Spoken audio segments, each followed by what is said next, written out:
Do you find it difficult to model hard surface objects inside of Maya? Would you like to create complex shapes but don't know where to start? If that is the case, then I welcome you to Nexttude's Hard Surface Modeling in Maya 2022. My name is Abraham Leal, I have 11 years of experience in the industry, and I will be your instructor throughout this course. Throughout this course, you will learn all of the necessary tips, tricks, techniques, and tools to model complex objects inside of Maya. This course is divided into 6 chapters. The first 5 chapters, we will be covering how to model different kinds of props so that you can learn all of the necessary tools. After that, in chapter 6, we will be covering rendering, which will allow you to present your objects in the best possible way. In this course, we will be covering hard surface tools and techniques, subdivision workflow, edge flow control, proper topology, material setup, studio lighting, and rendering. I have designed this course for beginner level students who want to learn the proper ways to model hard surface elements inside of Maya. However, intermediate level students might also find useful information throughout the way. The exercises go in increasing difficulty from level 1 or chapter 1 all the way to chapter 5. And then on chapter 6, we cover all of the basics for rendering so that you can get amazing results for your portfolio. A basic understanding of the Maya interface is required. However, we do cover the very basics on the first videos. After that, the only thing that you're gonna need is Arnold, which comes pre-installed with Maya, and another little software called PureRef, which you can get for free online. Join me and learn how to create amazing hard surface models in no time.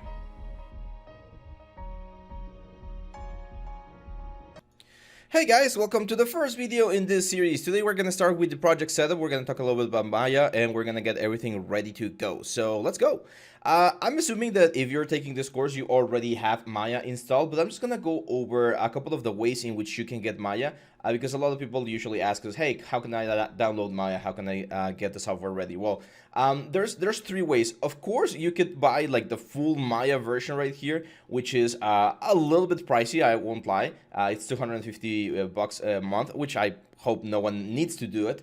But yeah, this is the one. You can also download a free trial, which will give you 30 days. If you've never used a trial before, then this one is great, of course. But here's the thing. If you have a student license, or if you're currently enrolled in a university or a college that has, sometimes not even colleges, sometimes even like schools have this affiliation with Autodesk, you might be able to get access to the educational like Maya license. This one will be active for a year and it works really well. It has all of the tools that we need, so you should be good to go.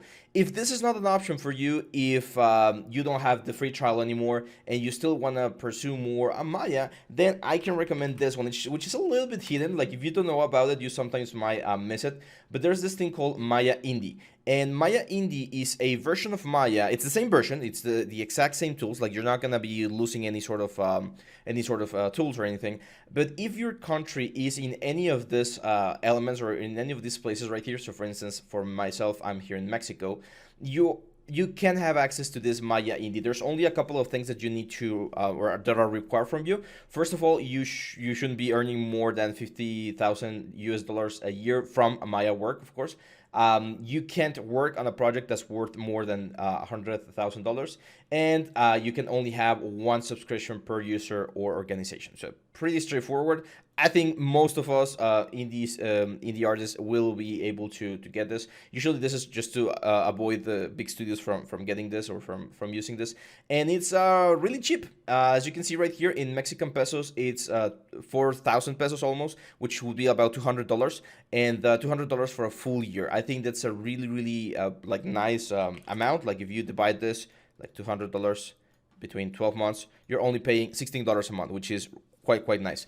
Yes, you need to pay it up front, which is a bummer. But it's really affordable, and you're gonna have access to every single tool inside of Maya, all of the updates, everything. So those are the main ways to get a Maya. Again, I'm assuming most of you already have a basic understanding of the Maya interface. We will be covering some of the tools and some of the interfaces, and today I just want to talk about the project or project management, because when you're working inside of Maya and pretty much inside of any sort of like design software, it is very important that you keep things organized. Otherwise, you're gonna be losing files, you're gonna be losing scenes, you're gonna be having a difficult time like knowing where things are, right? So inside of Maya, we actually have a great thing, which is called the project window right here. So you're gonna go into File and then Project Window, and here in the Project Window, we're gonna create a new project. This is gonna be called Nexttude Hard Surface Beginners. There we go. You can decide where to save it. By default, it will save it on Documents and then Maya, if you're using Windows, of course. Documents, Maya, Projects, and this is the default place to save any new projects. I personally have a couple of hard drives, and I'm going to save it over here in my little area right here. So there we go. Now what's going to happen is you're going to create all of these files. Usually you don't need to change these names. If at any point in your career you go into a studio or into a project where they ask you to rename certain things because their pipelines or their scripts work in a specific way, this is where you would do it. Like maybe their scenes folder is not called scenes, this is called, I don't know, worlds or something. Well, you just change the name here, and when you accept, the folder that gets created, it's associated with the scenes folder. So anything that Maya, when Maya looks into the scenes folder, even if it's named worlds or whatever, it will go to that specific place.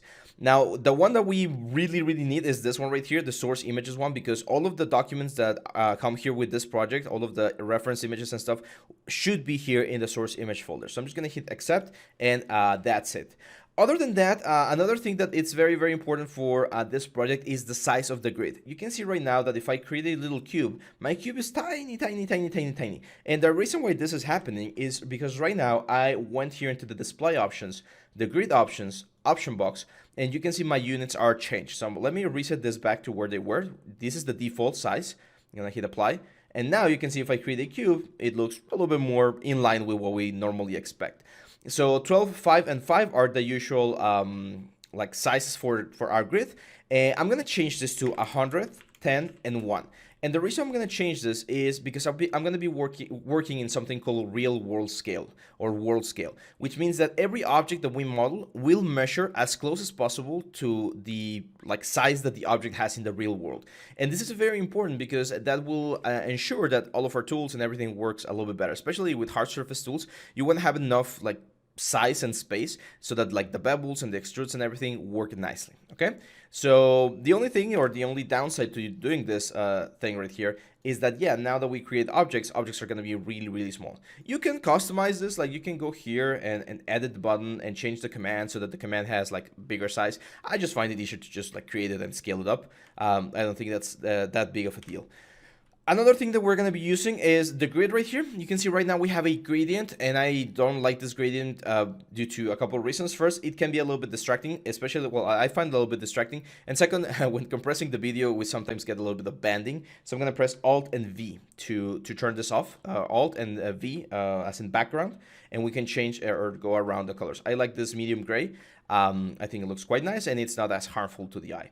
Another thing that you can do to set up your scene and be ready to start working on all of this hard surface models is to change the workspace. Right now we're working on the general workspace, and yes, the general workspace is good. However, we have a lot of things that we're not really going to be using. For instance, we have the timeline and the time slider, the script manager over there. So I'm just going to click here, and we can go to this modeling standard. And as you can see now in the modeling standard, we get rid of a couple of the elements. We do have our modeling toolkit here, which is useful. And the attribute editor, channel box, everything, the outliner. So if you want a little bit more space on your screen, this is great.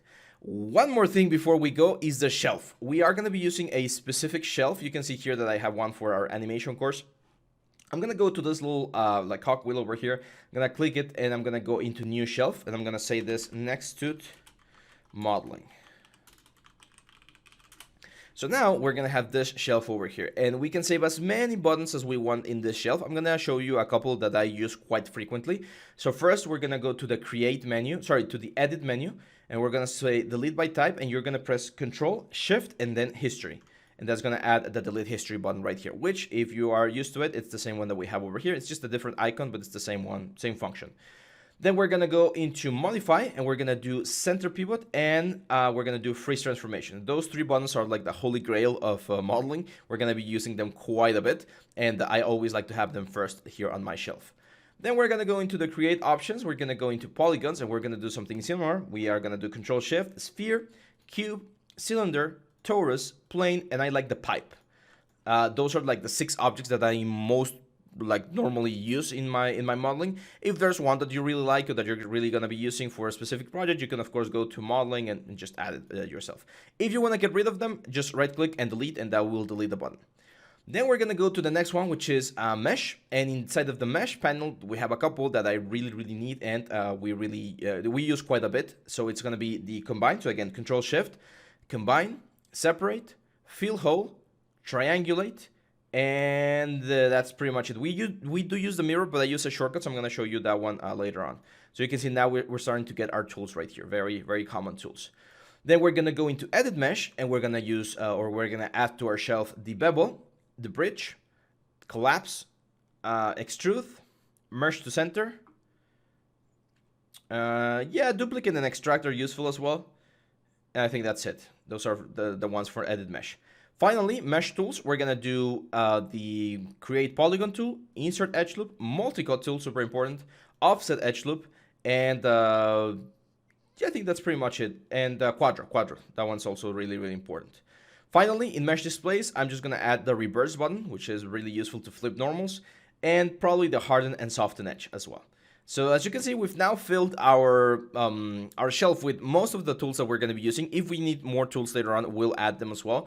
You can see that it really, it's not super different, but it has a couple of other tools that we normally don't have on this area. That's why I find it really, really useful to do this. Now, before you close Maya or before you start working, make sure to save this shelf. Right-click here. We're going to go into Save All Shelves, and that's going to save this shelf so that anytime we open Maya, we get this one.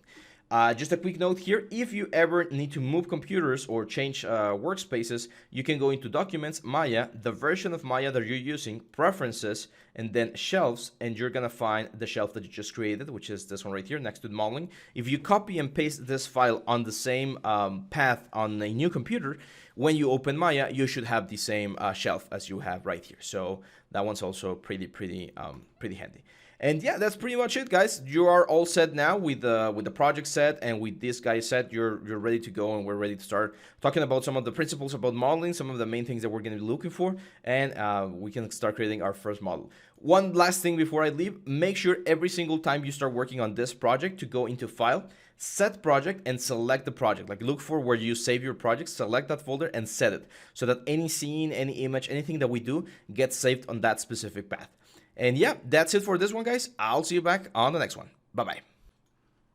Hey guys, welcome back to this video. This is a very special video. This is the Maya Basics video. So in case you need a little bit of a refreshment, or not refreshment, a reminder of how things work here inside of Maya in regards to navigation, menus, and all that stuff, this is going to be covering most of the basic things.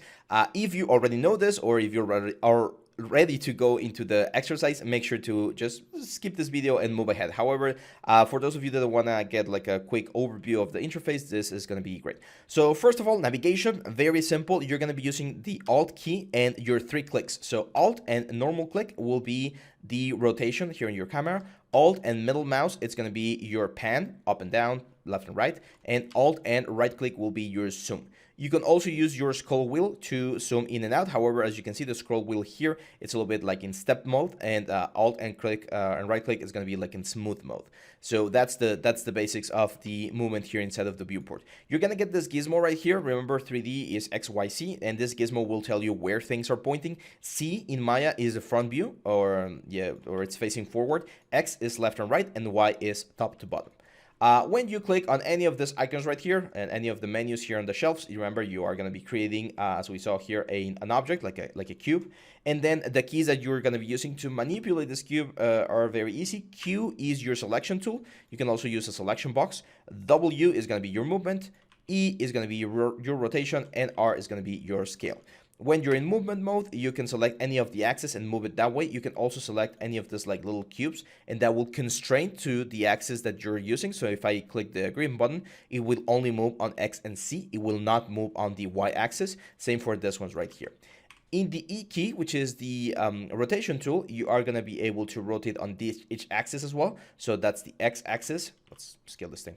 That's the X axis, that's the Y axis, and that's the C axis. And finally, if you press R, you're going to go into a scale mode, which is going to allow you to scale again in each specific area, or uniform scale if you select the center square. One thing, if you go back to the W, which is the movement, and you press the little icon right here, that's free movement. It's camera-based movement. So if you're in perspective, you're going to move this. I don't recommend it because it might be a little bit difficult to follow. But if you're in any of the other cameras, like the top view or whatever, you can select that one, and you're going to be constrained to the top camera. So very, very handy. Same for the rotation. If you click anywhere outside of the rings, you're going to be doing free rotation, which you can see the attributes over here change quite a bit. and you're gonna get like a different effect. And finally R, it doesn't have free scale, it's just like each individual axis or all of them together. That's the basics of movement here. Now, let's talk about components. Each object, any object here inside of Maya has components, and each object, any 3D object in the 3D world is composed of vertices, edges, and faces, okay? Now, to access the components here inside of Maya, the easiest way is to right-click on top of the object, and you're gonna find this little smart wheel, which will allow you to jump into the vertex mode, for instance, where you're gonna be able to select each specific vertex, move it around and stuff. You can right-click, go into Etch mode, which will move again the edges, and finally right-click and go into Face mode, which will allow you to move the faces. We're going to be using this extensively. We're going to be editing the edges, the vertices, the faces, because some of the tools that we have here on our shelf only work with specific modes. Other softwares have the option to jump in between modes. Here we also have that option. If you go to the modeling toolkit and you go into multi-component, you're going to be able to go into face, edge, or vertex at the same time, depending on how you want to do it, or you can go back into single component and just again jump into face, jump into edge, right click, jump into vertex, and again move it around. You can also click this guys right here, as you can see, object, edge mode, face. I usually like the shortcut because it's closer to the action, but if you like using the modeling toolkit, you can find this guys right here.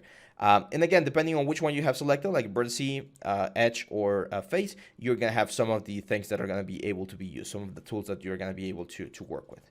That's pretty much it for components. Again, just a quick reminder, for instance, like the extrude option right here, it works with faces, so you're going to be extruding faces one side or the other. If you grab like the edge, you're going to be beveling that specific edge, and again, you're going to be able to move it around. If you want to jump between the modeling toolkit, the attribute editor, and the channel box, Control A is the shortcut. Control A will switch between attribute editor and channel box, and then the little modeling toolkit will be right here. You can also access the modeling toolkit with this little button on the top right corner. So that's it for components. That's it for movement. Now let's go to cameras, because that's one of the issues that a lot of my students tend to have. So when you press a spacebar, you're going to jump into the 4-view panel selection here inside of Maya, and you're going to be seeing perspective, top view, front view, and side view. You will know which one it is depending on whatever you have here on the bottom side of the little viewport. Remember, the viewport is our window to the 3D world, so it's very important that we pay attention to it. If you want to go into any of these ones, you just position your mouse in whatever window you want to go to, and you press the space bar again, and that's going to jump straight to that one. So as you can see, we're in side view, and then we're in perspective view, and then we're in top view, and then we're in front view. So again, depending on which one you want to jump to, you can just press the space bar and then jump to whatever window you need. I personally don't like using that method, but it's important to know it exists. It's over here as well. If you press this little one right here, the panel layout, that's the exact one. And then if you press this one right here, that's the perspective method. So if at any point you lose this, because sometimes people lose their screen, don't worry, just press this button right here and you are going to be back in here. You can also, if you ever want to reset this thing, you can just go here. Right now we're working with the modeling standard, and at any point you can just reset current workspace and it will reset back to the basic option. So in this case, without the outliner, which is this window right here, which is also very important because it tells us what things are in the scene. So in this case, we only have a cube and our cameras. Now, the one that I like to use the most, and you're going to see me using it pretty much throughout the whole series, is I like to press a space bar and then click on Maya and then select the camera that I want to jump to. Okay, so if I want to jump to the right view, I just select this one and then drop the spacebar, drop the click, and I'm in right view. So again, spacebar, Maya, perspective, spacebar, Maya, top view, spacebar, Maya, front view. And I find it easier because once you get the hang of it, you can actually just jump very quickly. You don't even need to see where you're going, because as long as the mouse knows that you're going like either top, right, or bottom, it knows which camera you're going to. So I really like using that shortcut. These are called like radial smart menus, and they're very cool. I think you guys are gonna like them as well. So yeah, I think that's pretty much it. I want to do a quick exercise. This is an exercise that I do quite a bit with every software that I teach, and that is we're gonna be modeling a small D6 die. Okay, just to get a hang of the tools, get a hang of how Maya works. So if you're still refreshing your memory, or you wanna get all the way into the appropriate things, get the nice knowledge that we need, then just follow along. We're gonna grab this little cube right here, which is a small cube, and the first thing I'm gonna do is I'm gonna press Control A to go the channel box right here. Let's bring the channel box there. There we go. I'm gonna select the cube and I'm gonna go into the inputs. Every time you create an object, remember it has inputs and you can change those inputs. It's how the object is born here inside of a Maya. And I wanna change the inputs to, I'm gonna make this like a 10 centimeter die, really big. So I'm gonna say 10. So now this is a really, really big die. We could also scale this with R and just hit the little square right there. And that's it. Make sure you don't hit S. If you're coming from Blender, S is usually the scale button. Inside of Maya, it's the animation button. So if you see that all of the channels turn red, that's because you animated a keyframe and we don't want that. Now, I'm going to bevel the whole surface. So I'm going to go right click Etch mode and I'm going to select all of the Etch modes and I'm going to go into our shelf, the one we created, and I'm going to select this Bevel tool. And the bevel will soften the edges, but it's really, really soft. So I'm going to press the letter T, select this bevel here, and press the letter T to get this little box. That's the toolbox for the specific tool that we're using. And I'm going to reduce the fraction. If it moves very fast, you can press Control on your keyboard and press the little word there, and it will give you a softer transition. So in this case, I want to do something like that, and I'm going to do 2 segments to get like a very nice soft effect and to get rid of the triangles that we had on the corners. There we go. So that's the first step. We create a cube and we bevel it to get round corners. Now I want to add edge loops on my element, but I want to add them in such a way that we get even spaced elements. So I'm going to double click this tool right here, which is the insert edge loop tool, to get the option box. I'm going to select multiple edge loops and I'm going to set this to 2. So now if I click here, you're going to see that I insert 2 edge loops right in the thirds of the object. So it's perfectly evenly spaced out. I'm going to do the same thing over here and the same thing over here. And now my cube is perfectly divided into 9 sections for each face. I'm gonna press the letter Q to get out of the tool. Very important. Some people stay in the tool, like they do this and then they start clicking and they start adding a lot of more elements everywhere. You don't want to do that. So once you're done with the insertion of the edge loops, you're gonna press the letter Q to get out of it. Now I'm gonna right click on the object, go into face mode, and we need to select the faces. So let's say 1, 2, 3, 4, 5, 1, 2. The opposite sides of the die should add up to 7. And then we're gonna do 1, 2, 3, 4, 5, 6, 1, and we're gonna do 1, 2, 3, 4, 1, 2, 3. Remember, just press Shift to add to the selection, and we select all of the faces, and we're gonna extrude. However, if we extrude just like this and we want to create like an offset right here to create like the little holes for our die, something's going to happen with the number 6. As you can see, the number 6 is not doing it the way I want it. It's not giving me 6 dots. It's giving me as 2 like straight lines right there. And again, it's not what I'm looking for. So what I need to do is here on the little toolbox, I need to change the option from keep faces together on to off. And that way we get nice little square or circular points pretty much everywhere. I'm gonna do a second extrusion, it's not the first one, it's a second extrusion. The first extrusion I only used to create this offset to make this thing smaller. And now for the second extrusion, I'm just gonna push this thing in. And that's gonna give me the little holes that we need for our die. And that's pretty much it. Right click, go back to object mode so that we get this effect. And if you press number 3, you are gonna get a very nice smoothed surface and a very nice dice. So again, super simple exercise. I always like to teach my students how to make one of this in any 3D software because it's a really easy way to learn the basics of the software and understand how things work. So make sure you are really like familiar with, again, how to move inside of Maya, how to change between cameras, and how to go in and outside of the different components: vertex component, edge component, object mode, and face mode, because we're going to be using those a lot. We have one more exercise in this chapter. I recommend everyone, even if you're already experienced, to do it as well, because we do cover some important things about edge loops and harden edge and stuff like that. It's a Coca-Cola can, so we're going to start that on the next video. And after that, we're going to jump straight into chapter 2, where we're going to be modeling more complex stuff. So make sure to get all the way to this point if you're still like remembering most of the things about Maya. And yeah, I'll see you back on the next video, guys. Let's keep going. Bye-bye. Hey guys, welcome to the next part of this series. Today we're going to start with a very simple project. We're going to be doing a Coca-Cola can. And there's a couple of things I want to talk about with the Coca-Cola can. First, we need to jump into our front view, so spacebar, Maya, front view, and we're going to get our Coca-Cola can into the scene. So we're going to be using image planes. You're going to find these image planes on your project folder. So just go image plane, import image, and you're going to find this Coke site. Hit open, and there we go. Now, as we've mentioned in one of the first videos, we need to make sure that we're working in real scale. And a Coca-Cola can, I mean, you can always look it up, like how high, like the height of a Coca-Cola can. Let's height Coca-Cola can.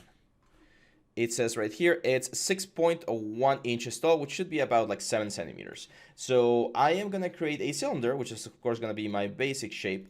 And I'm going to change the cylinder here on the scale to 7. The scale inside of Maya is always on centimeters. So if you see 7 here, that's 7 centimeters. And now we're going to scale this picture up until we get like the proper height, which should be around there. There we go.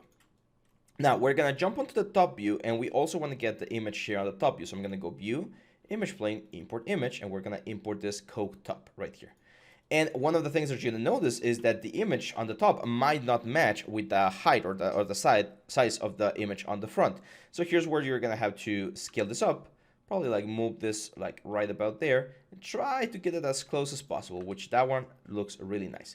Now the top image, you're going to push all the way down, and the front image, you're going to push all the way back so that we have this area free for us to work on whatever we want. I'm going to go back to my front view. I'm going to select this guy right here, and let's start working with the general shape of the can. So the first thing I need to do is, of course, change the radius. This is one of the things that I like about Maya, is that the inputs of the original shape stay there until you freeze the transformations and delete history. So I'm going to press Control, middle click, and drag, and that's going to increase the radius without me having to like guess the number. So again, Control, click, and drag, and we're going to go right about there. I'm going to press number 4 to go into, into wireframe mode so that we can see through it. One thing I like to do with image planes, I like to change their alpha gain to like 0.5 so that they're like semi-transparent and they're not as invasive on my screen. And yeah, that's pretty much it. Now, there's a ton of different ways in which we can do this curvature. I'm going to show you one that I really like, which is using our cut tool. So I'm going to use my cut tool. I'm going to press Control, and I'm going to create a new edge loop going right through that element right there. Now, I'm going to grab all of the vertices here, this ones, and I'm going to scale them down so that they match like the proper size of the upper little lip that we have right there. Now you can see that this upper lid has this very nice curvature here, and that means that we're probably going to need to add a couple of more edge loops. So I'm going to go again to my cut tool, Control, and we're going to add one edge loop right there. And now if we grab this edge loop right here and again scale it down, we should be able to match as close as possible to what we had on the other edge loop right there. Perfect. Now, if we press number 3, we already know this, we're going to go into smooth mode. However, right now we're going to smooth everything up. No need to go there right now. We're going to do that shortly. Let's take a look at the place down here. So I'm going to place one line right there. You can see the perspective here. This is something we're going to be seeing quite a bit with our reference images. It is very difficult to get like a perfect front and side view of objects in the real world because we capture them with cameras, and cameras always have a little bit of perspective. And if you're using like a super high focal length, you're gonna get a little bit of perspective. So my advice is go for the high points over here, and just know that this thing right here matches with this as long as the borders match. We're gonna do something similar here. We're gonna do 1 and we're gonna do 2 edge loops. I'm gonna grab all of the vertices. You can do vertices or edges. I like doing vertices. All of this, and I'm gonna scale them down until we get like the nice little border right there. And then all of these guys right here, we're gonna scale them down as well. And then all of these ones right here, we're gonna scale them down as well to create the nice little like curvature that the can must have, which is that one right there. Perfect. So now, as you can see, we have the very basic shape of our can. There's a couple of things that I know that this can has that we need to include. I know that there's like a little bit of a bump inside of this area. So I'm gonna select this vertex right here, and we're gonna use a very nice shortcut, which is Control F11, and Control F11 will select all of the faces connected to that vertex. So in this case, all of this like pole. I'm gonna press Control E to extrude, and we're gonna offset to create the little border that we have where the Coke sits. And then I'm gonna do Control E again. I'm gonna extrude in and offset in as well, because we have this sort of like a round shape here. I'm actually going to extrude again, offset again, and push this thing up again because I've drank some Cokes in my in my life, and I know that this thing down here, it tends to be quite round, okay? And yeah, there we go. That pretty much creates the shape that we're looking for down here. Now up here, we do have the top view, so we do know that we get this sort of effect. But right now, the only thing I want to create is like the very, like the basic border, the basic lip. So Control F11 again, Control E to extrude, offset to give this lip a little bit of thickness, and then Control E and push this down. So that's where our liquid is going to be coming from. We're going to talk about the upper side shortly, but right now I just want to focus on the main things here. So as I was mentioning before, when you press number 3, everything here inside of Maya will smooth. This is thanks to something called the Catmull-Clark subdivision method, which averages out the distance between the vertices and creates a nice like soft spline. Remember, this one right here, very similar to what we have in Blender, for instance. This is not permanent. This is just being here as a preview. Like, you're not actually creating the polygons. You are displaying them, but you're not creating them. If you want to do a permanent smooth, you're going to have to go here to mesh and hit this smooth button right here. And that will create the permanent smooth. But we don't want to do that just yet, because if we do that, you can see that we're losing quite a bit of the border here on our object. And here's where one of the main concepts about hard surface will come into play, which is the support edges, okay? So support edges are any edges that are close together, usually close to a border. And they, as the name implies, will support the edge so that when we smooth, we don't lose that sharpness that we have here. So in this case, there's two types of support edges. If we want like a hard edge, we're going to use a support edge like this one, like the insert edge loop or the cut tool. And that will give us a very nice hard edge. Usually you want to have 2 of them, and that will give you like a really, really sharp division there. And there's other edges, such as the one that I'm going to be using here, which is like the bevel support edge. So if I grab this border and I bevel it, and I go into the options, modify the fraction a little bit, you can also press the letter T to get this little box here. And I'm going to do 2 segments. This bevel right here also has support edges. However, they're not like completely horizontal like this one's right here. They actually rounded off the corner, and we're going to get a nicer effect right there. Okay? So depending on how you use the fraction and the support edges, that's how intense or how soft the border is going to be for your object. So in this case, I'm reducing a little bit of the fraction there because I don't want it to be super, super intense. I'm also going to delete one of these ones. Whenever you delete an edge, this is super important. You're going to press Control and Delete, okay? Because otherwise the vertices stay and you create n-gons, and that's a no-no. So yeah, there we go. Now we get this very nice effect over here. I'm going to do the same thing down here. So for this one right here, I'm going to bevel it. I am going to add 1 fraction or a small fraction right there, and then a segment. There we go. So when we smooth, we get this. If we want, again, like a sharper effect over here, we can modify it. Let's go to the front view. And if I take a look at there, I can see that there's a lip. And then we also have that sort of lip on the top side, which is where like the can folds onto itself and creates a nice effect. So for that lip, in order to create that lip, I'm going to add 1 edge loop right here. And I'm going to select this face right here. And I'm going to extrude it out. Just a little bit like that. So now, as you can see, that immediately gives me that sort of like lip effect. But if I really, really, really want to sharpen it, one thing I can do is I can actually grab this edge loop, bring it down just a tad bit, and then add a couple of support edges, like 1 there and 1 there. And now we're going to have like a really, really sharp line. See that? Perfect, right? Making it look super, super nice, very close to what we would expect. Here, I think I want to do another offset. Usually you want to keep this pulse as small as possible. So I'm going to really, really offset this and push it up a little bit so that when we smooth, we get a softer result throughout the whole thing. I would definitely expect to have some sort of like edge loop here on this area. So I am going to sharpen this one a little bit there with a hard edge, with a support edge. And there we go. That should give us a nice effect. Same thing up here. Like if I take a look here, I think this is a little bit too high. Like I feel like these things are a little bit too high. So I'm going to bring all of these guys down a little bit. And we're going to do the same thing. So I'm going to insert an edge loop.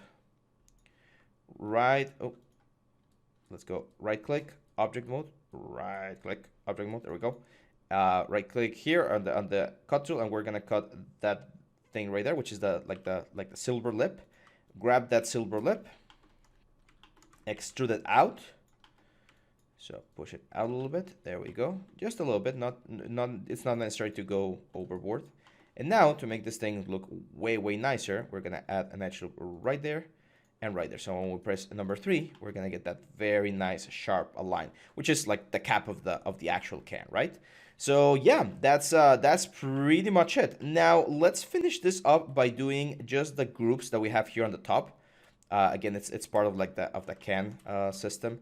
So I am gonna again select this guy right here, Control F11 to grab all of the vertices, Control E, offset a little bit, right about there, and then I'm gonna grab this guy right here, Control E, and I'm gonna extrude this in, and give it a little bit of an offset, and that's going to create the group. See? Now, to sharpen those groups, we can, of course, add one edge loop, like, let's say, right about there. And then all of this line, we can actually bevel. I think beveling will look nice. And there we go. So now we have the group. And this is pretty much a really nice subdivided model of a can. As you can see, everything came from a cylinder. Very basic, very simple stuff. If this is a little bit too simple, just keep watching to learn a couple of the other tools just to make sure that we're all in the same page. Or you can jump onto chapter 2, where we're going to start with a nice appliance. But yeah, these are the basics of hard surface. We are going to be following the silhouettes of our objects, and we're going to be adding, extruding, beveling, modifying the edges and the topology so that we get the perfect or the most perfect fit. Now we're going to jump onto an interesting part, which is this top area right here. And we're going to be talking about a nice topic called Edgeflow and Edge loops. So hang on tight, and I'll see you back on the next video. Bye-bye. Hi guys, welcome back to the next part of our series. Today we're going to continue with the Coca-Cola can, and we're going to be doing the top area. So the top area is actually quite tricky. A lot of people might think that this is like super easy to do, but it's not. It actually has a lot of things that we need to take into consideration. And the first thing I want to talk about is edge loops and edge flow. We're going to be doing this small section first, the little like thing that you pull. I'm not really sure what the name is in English, but this I think it's the tab or something. So we're going to be doing that guy right there. The first thing I want to do is I want to clean up this can because there's a lot of information that we've added to the model. All of the tweaks and changes and tools that we use are now stored here in the history. So we're going to delete it, center the pivot point, and freeze the transformations. And I'm going to go down here to the display layers. These are very, very important because we're going to be saving, or we're going to be creating a layer so that we can turn on and off the can without having to worry about like going into the outliner. So I'm going to create or click this little button right here, which is going to add a new layer. And I'm going to call this layer can.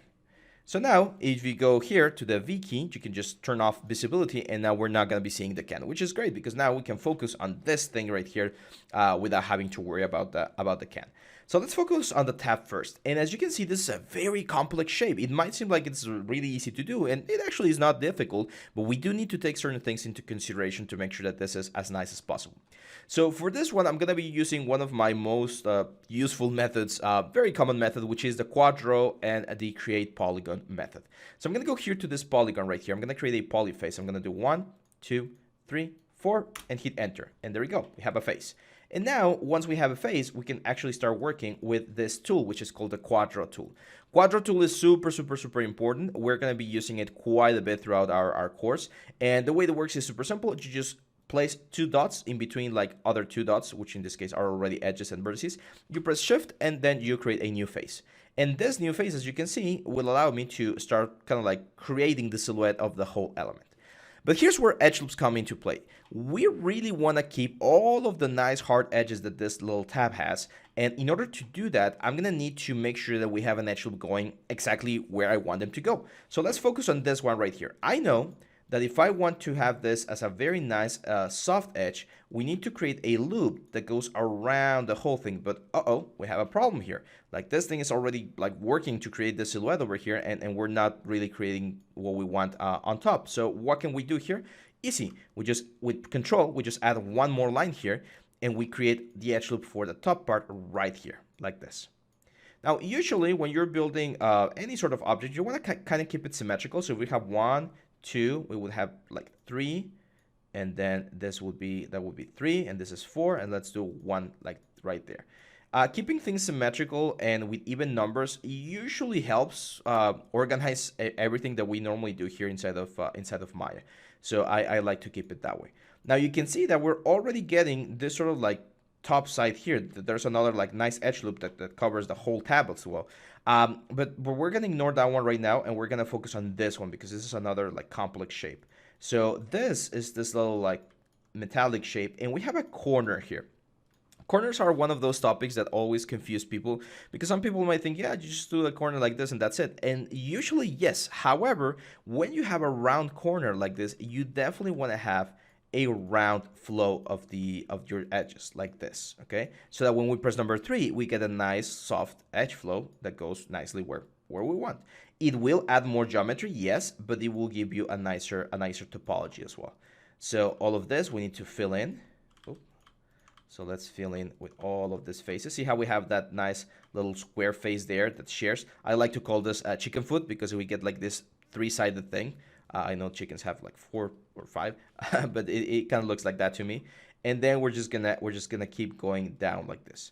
One very nice trick that I also want to share with you guys is whenever we're doing topology, you want to keep it simple at first and then start adding more and more as you need it. Because a lot of people try to draw their topology with a lot of polygons at first, and then they suffer because they need to do very complex things and shapes. So try to keep it simple. Try to keep it with like big polygons at first, and then if you need more, then we add them. You can see how it really nicely unfolds there. Now I can see that like an angle there.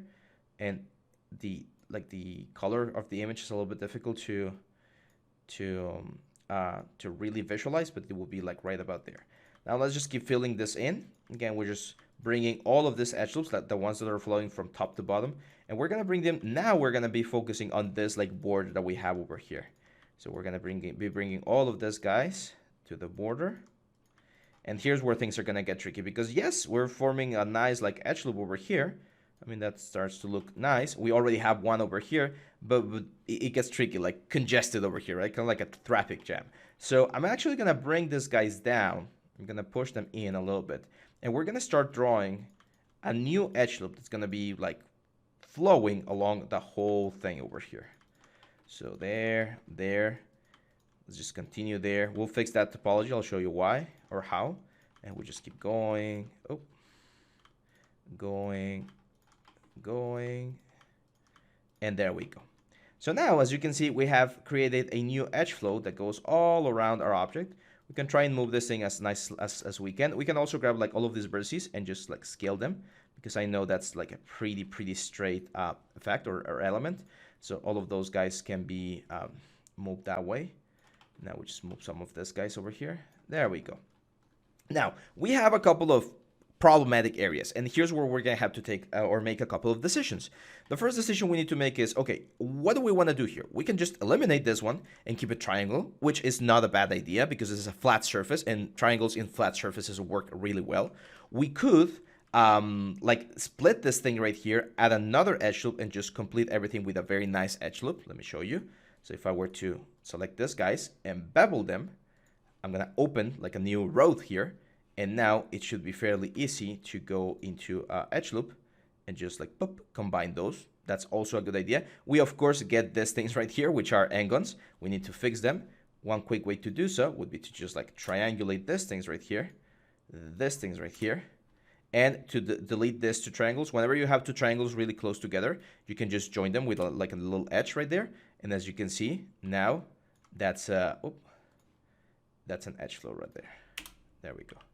So we'll go here and smooth this out, and we get this sort of like U shape. This is a very common shape when you transform from 3 edges to 1, and we get this. So if you want to be like super pro, this one's really cool because everything is going to be quads. However, it's okay. Sometimes it's okay not to have everything be quads, because triangles, again, are not your enemies. We're going to be using triangles quite a bit in some more advanced models that we're going to be doing later. For instance, here, again, if we want to eliminate that triangle, very easy way to do so, just insert an edge loop there.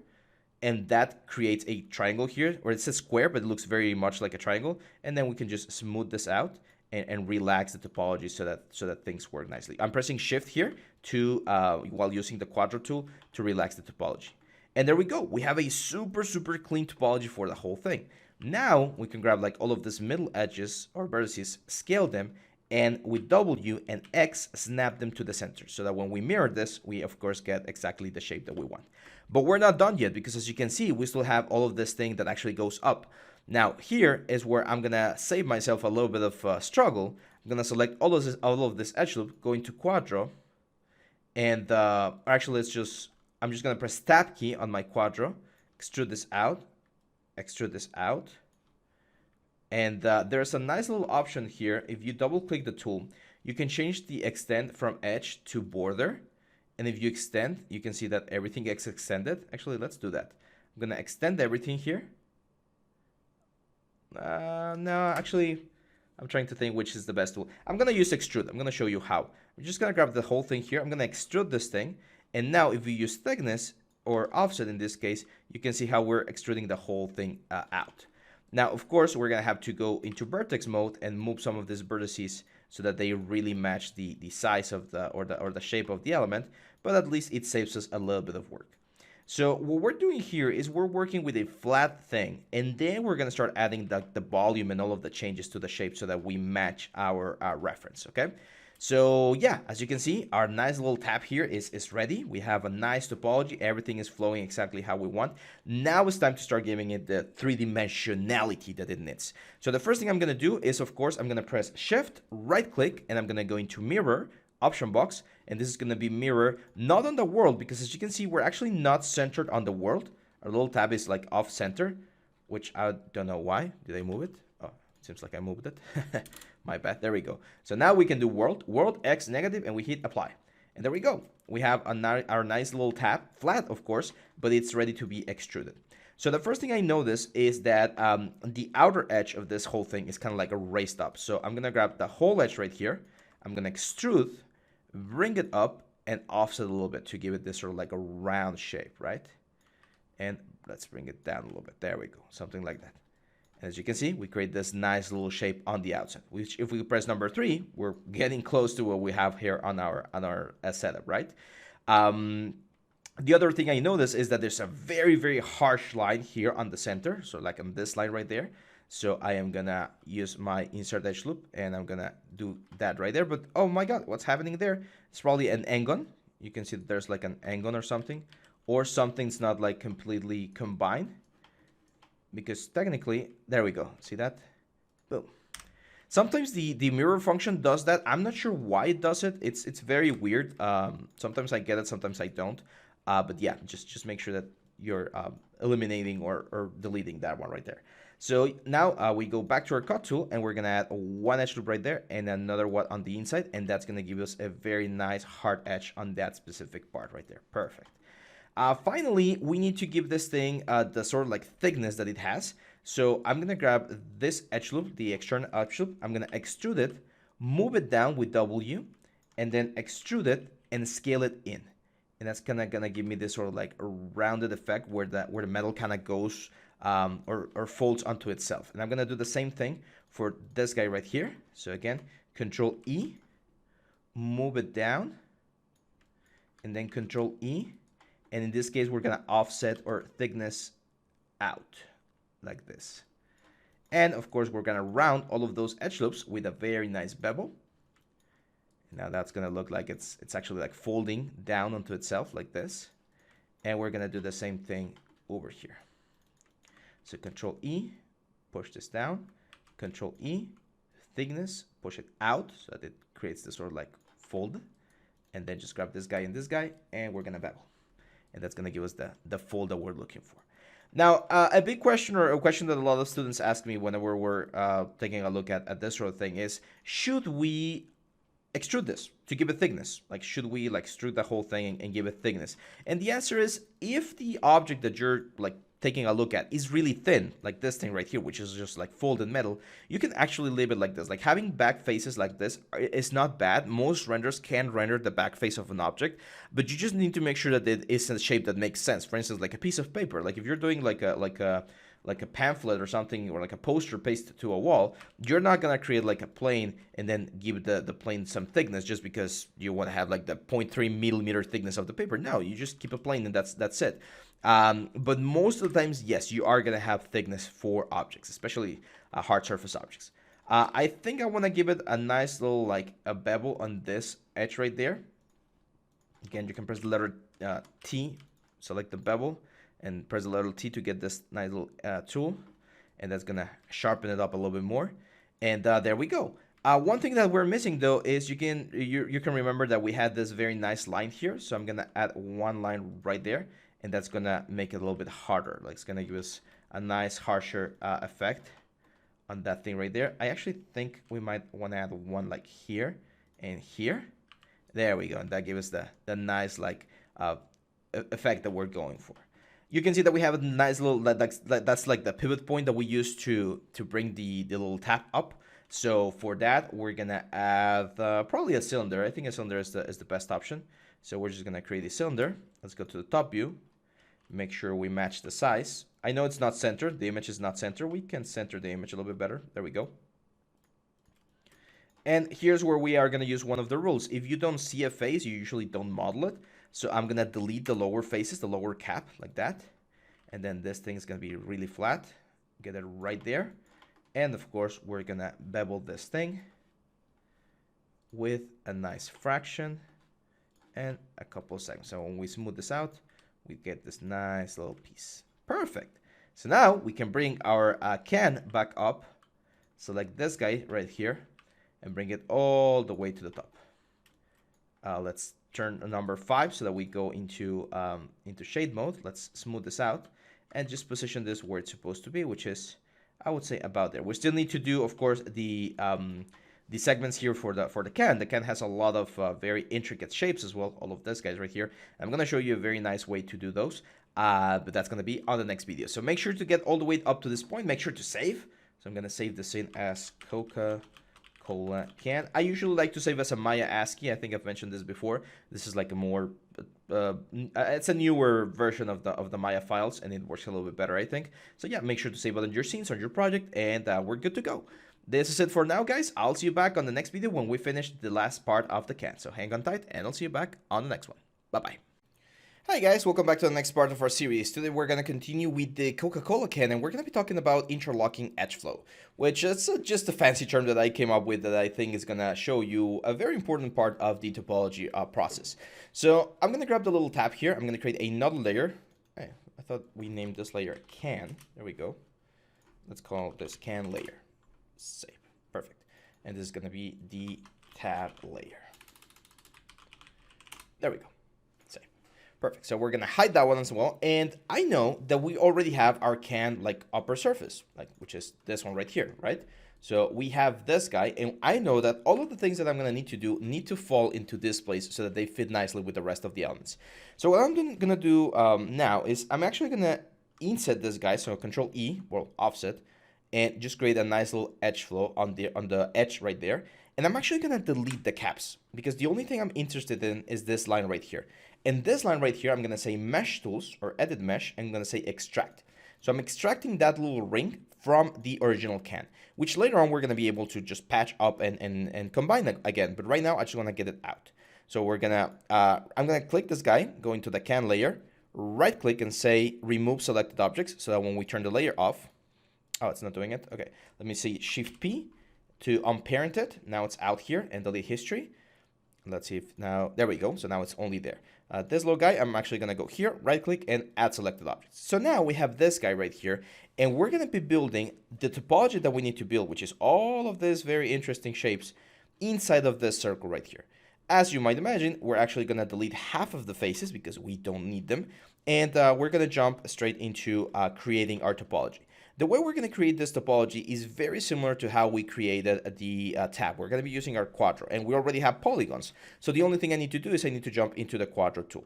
Now, as you can see, we have this like horseshoe shape right there, and we don't have enough topology. So I'm going to add one new line right there, and I'm actually going to delete all of these faces for now, like all of this.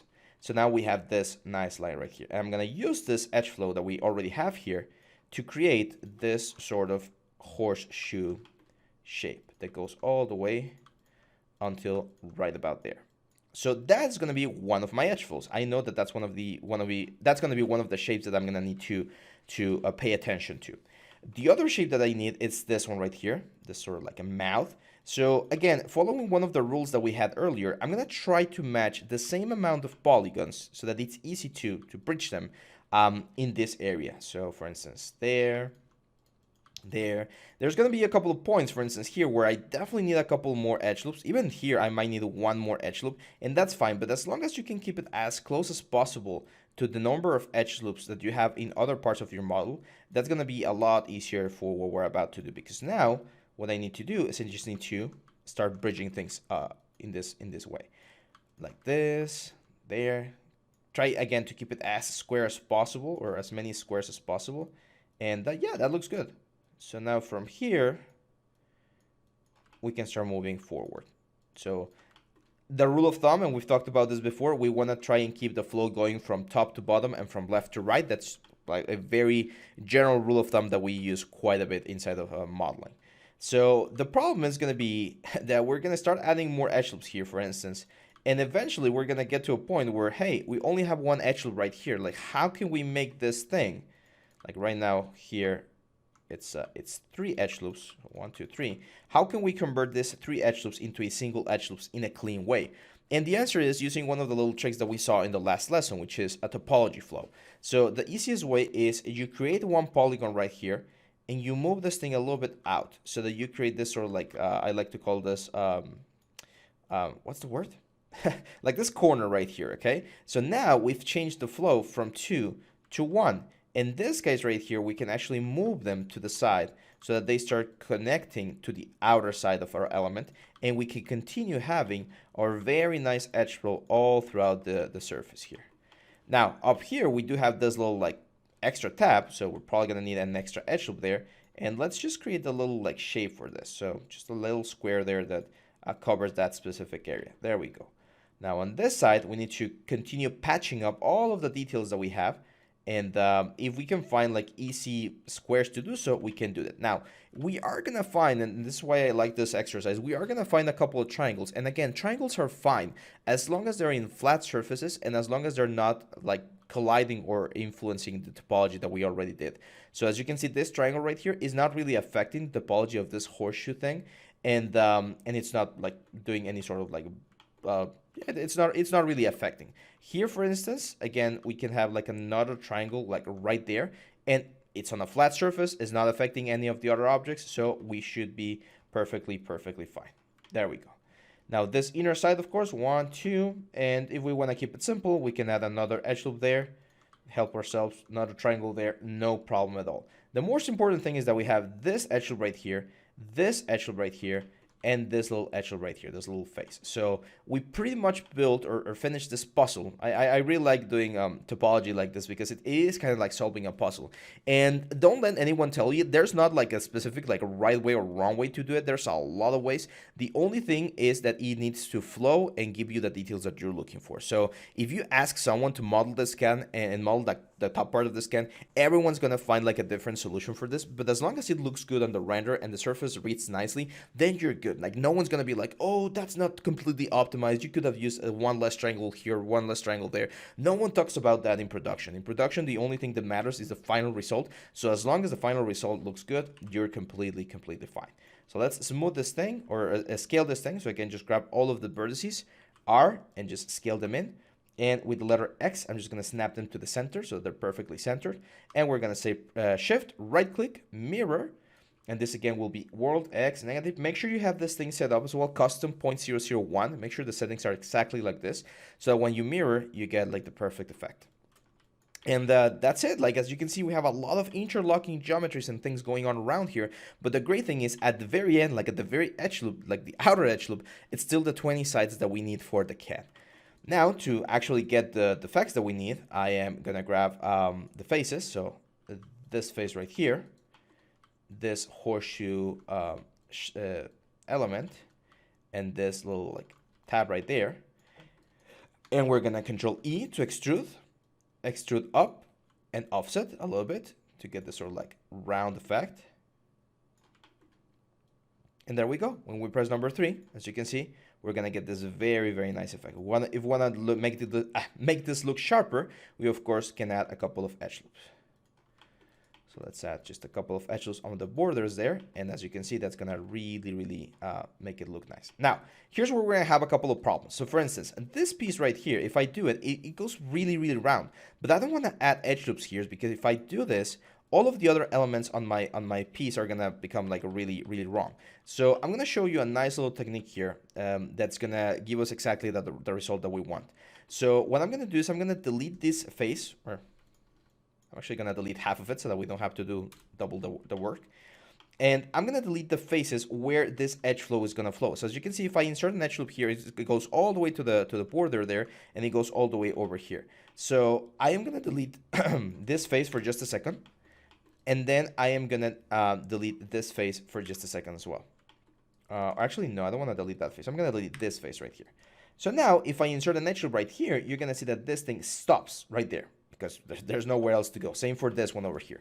And here is where we can actually grab these 2 points, merge to center so that we can create a nice long triangle right there, and grab this guy and just bridge again.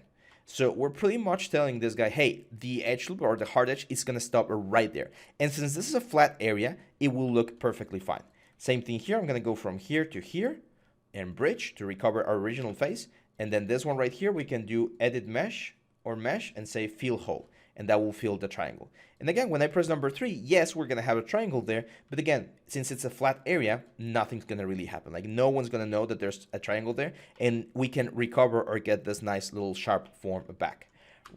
Shift, right click, and we're going to mirror this again to the x-axis. There we go.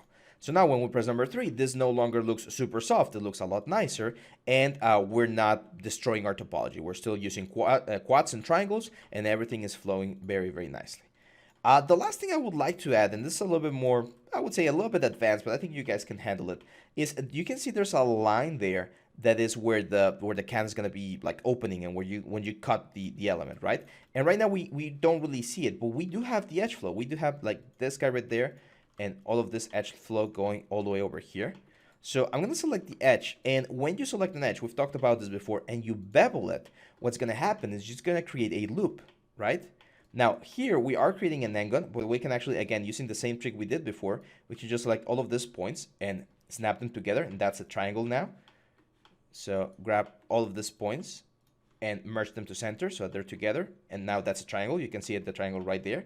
And what I can do is I can grab that new surface that I just created, that new like edge loop, and I'm just going to give it an extrusion in. Very small. So now when we do number 3, smooth mode, you can see that we get a nice little line over there. So it's like the indication of where this thing is going to be cutting. It's really sharp. It's really, really nice over there. But that's just like an extra detail that we can add to the whole thing. Now it's time to bring everything together. So I'm going to grab this guy, and let's, of course, soften this up. And you can see how this is looking. Of course, I think this guy's a little bit too, like, forward. So let's bring it up. There we go. And the only thing I need to do is I need to combine this guy and this guy. So I'm going to go combine, which is this button right here. Or you can go mesh and combine. And in order to make sure that the vertices are pasted together or welded together, because right now they're still like separate pieces, you are going to grab the whole object and you're going to say mesh. Or sorry, edit mesh, and you're going to say merge. Very important, the threshold should be set to 0.001 so that only the vertices that are on top of each other weld together. Otherwise, as you saw there, if it's 0.1, a lot of vertices are going to weld and you're going to lose a lot of stuff. So now 0.001, and only the vertices that are literally one on top of each other will merge. And now, if I were to try and grab like this part right here, you're going to see that whole thing is a single element. And there we go. Our can is ready. Is it difficult? I don't think so. I think it's a fairly easy exercise. But it covers a lot of the things that we're going to be talking about throughout this series, because we're going to be doing a lot of edge flow, a lot of hard surface control, a lot of interlocking things like what we just saw here, tricks like this where we add triangles where it might seem like we really need them. And yeah, as you can see, this looks pretty nice. So this is a high poly subdivision ready can. If you need to ever do like a commercial or anything, you can just UV this thing, get it a nice texture, and get it ready for the show. Let's do a little bit of cleanup before we finish though. When I want to clean up a scene, if I'm ever going to use it again, I like to first erase the image planes if you're not going to need them anymore.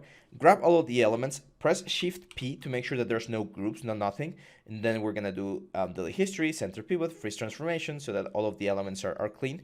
And it's important that we combine things that need to be combined, such as this one. So let's combine them. Again, delete histories, freeze transformation, center pivot, and rename them. So I'm going to call this can tab.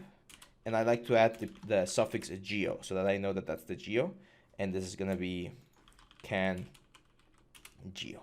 And now we can just save the scene and we are ready to go. We're going to be talking about rendering, but we're going to do that at the very end of the course after we finish all of the elements.